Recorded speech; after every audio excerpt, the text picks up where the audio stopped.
Bersama kami dalam acara Dokter Anda dengan tema tuberkulosis pada anak. Dan pemirsa, langsung saja kita lanjutkan perbincangan dengan narasumber kita. Dok, sebenarnya apa sih yang dimaksud dengan tuberkulosis ini, Dok?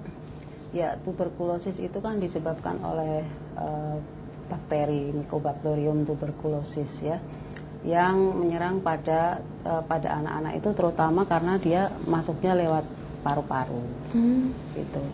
Jadi pada waktu biasanya karena kontak dengan lebih banyak karena kontak dengan TB dewasa, orang dewasa yang aktif, yang BTA positif, kemudian di mana pada orang dewasa itu juga produksi lendir atau dahaknya juga sangat banyak.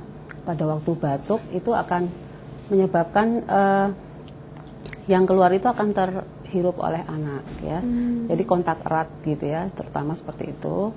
Dan pada waktu masuk ke dalam paru-paru, kemudian akan masuk lagi ke alveolus misalnya di situ.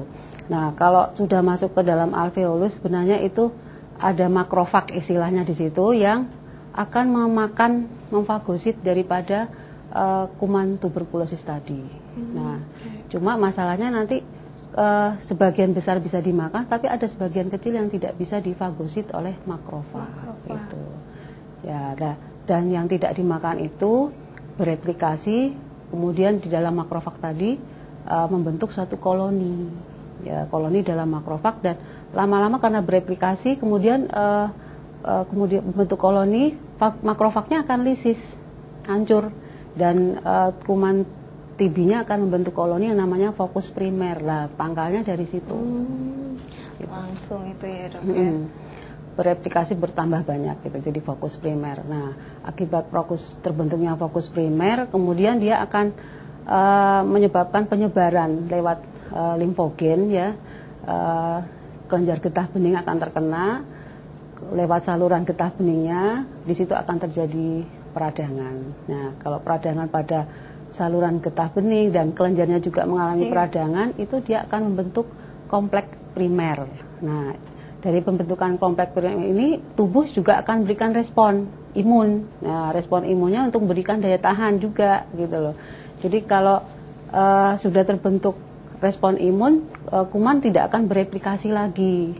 Nah, cuma pada anak, respon imun ini tidak bisa secara optimal, gitu. Ada yang mungkin kemudian yang bisa tadinya yang sudah tidak bereplikasi, dan ada yang dorman tadi, kalau dia terinfeksi, daya tahan tubuhnya menurun, dia akan terinfeksi, teraktivasi kuman tadi. Ya. Berarti gampang terpicu gitu ya, Dok? Iya, teraktivasi ketika daya tahan tubuh si anak menurun. Gitu. Kalau musim-musim penghujan seperti ini nih bagaimana nih, Dok? Kalau musim-musim penghujan begini ya, yang penting optimalisasi daya tahan tubuh si anak tadi, jangan sampai sakit gitu. Jangan sampai rentan terhadap ini ya, Dok ya, daya tahan tubuhnya harus tetap makanan harus tercukupi, iya, makanan gizi. harus tercukupi, mulai vitamin ya, makanan yang bergizi. Iya.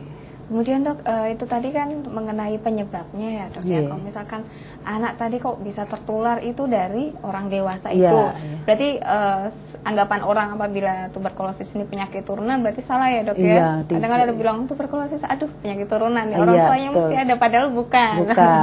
Mungkin karena orang terdekat atau tetangga atau keluarganya gitu ya, Dok ya, ada yang TB dewasa, kena TBC dewasa aktif. Sudah dilihat BTA-nya positif, ya itu akan infeksius. Akan terpicu itu ya, Dok ya. Oke. Kemudian gejalanya itu bagaimana, Dok, untuk kita mengetahui gejala TB pada anak-anak? Ya, jadi gejala TB pada anak itu sangat tidak khas, Mbak. Jadi ada secara umum non spesifik itu kita lihat, misalnya berat badan anak sulit naik, tidak naik-naik gitu kan, kemudian atau berat badannya tetap aja, atau naik pun tapi tidak sesuai dengan arah garis pertumbuhannya. Jadi di KMS begitu kan, kalau ditimbang tiap bulan ke posyandu naik tapi sedikit, lama-lama ke garis merah gitu.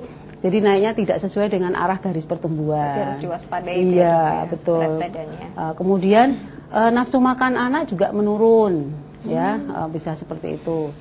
Nah, atau gejala lain misalnya demam lebih dari atau sama dengan 2 minggu yang tidak diketahui penyebabnya, dan atau penyebab lain sudah disingkirkan seperti bukan karena tipes atau panas karena malaria. Nah, demam pada anak ini biasanya tidak begitu tinggi, nah, bisa terus-menerus dan kadang bisa juga hilang timbul. Itu pun dalam waktu 2 minggu ini? Iya, terus dalam 2 minggu dia bisa panas terus gitu ya, panasnya tapi tidak tinggi. Jadi kan berat badannya tidak naik, kemudian nafsu makannya turun. Kemudian sudah diintervensi gizi selama 1 bulan nggak naik juga berat badannya gitu. Jadi ada demam. Kemudian bisa juga disertai batuk. Ya, gejala-gejalanya tidak spesifik sebenarnya pada anak. Yang spesifik kalau menyerang organ-organ, jadi istilahnya organ-organ tertentu. Misalnya kalau dia kena TB, meningitis TB, kena di otak misalnya, itu akan memberikan gejala-gejala panas tinggi, kejang dan seterusnya. Aduh, serem ya. Jangan deh. Ya. Berarti kalau misalkan anak-anak itu kan kalau masih anak-anak kecil gitu kan dia nggak tahu apa yang dirasakan. Pokoknya perasaannya nggak enak aja. Mau cerita sama orang tua, ini saya sakit, juga orang tua malah bingung ya dok ya. Jadi anak-anak sebagai orang tua ini bagaimana dok untuk mewaspadai apakah ini gejalanya termasuk TB atau enggak? Ini harus bagaimana nih melihat yang spesifik dari TB ini nggak ada? Iya, memang kalau pada anak seperti saya sebutkan tadi sulit mendeteksi gejala yang spesifik ya. Lebih banyak biasanya non spesifik. Jadi gejala yang tadi berat badan yang susah naik, demam, sulit makan itu tadi. Kalau batuk yang lama itu bisa menjadi indikasi ya dok? Ya. Batuk yang lama bisa 1 minggu lebih? Ya bisa aja kalau batuk lama. Tetapi batuk lama ini juga harus disingkirkan penyakit yang lain. Contoh utama yang paling dekat adalah asma. Asma kan juga batuknya juga lama lebih dari 2 minggu. Jadi kalau sebab asmanya sudah disingkirkan, batuknya itu bukan karena asma, kita juga harus memikirkan bahwa ini kemungkinan juga bisa TB. Gitu. Oh gitu, berarti lebih efektifnya langsung aja lah datang ke dokter gitu ya dok ya, untuk nanti diteliti, apalagi diperiksa ya dok ya, lebih detailnya lagi. Kemudian dok, biasanya ini di Indonesia ya, utamanya di Semarang ini biasanya anak-anak yang terserang TB ini pada usia berapa ya dok? Ya, jadi sudah dilakukan penelitian ya, WHO sendiri meneliti di Indonesia kejadian tuberkulosis anak itu meningkat dari tahun ke tahun, apalagi sekarang ini Indonesia semakin terpuruk dalam hal ekonomi ya, itu 5-6% tiap tahun meningkat ya. Sudah dilakukan penelitian di 7 senter rumah sakit pendidikan di Indonesia, itu insidensinya cukup tinggi dan kematian anak akibat tuberkulosis juga cukup tinggi. Nah ini memang harus diwaspadai. Mengenaskan ya dok ya. Katanya ini kalau ada beberapa buku yang menjelaskan kalau tuberkulosis pada anak ini menduduki angka kematian nomor 3 ya dok ya.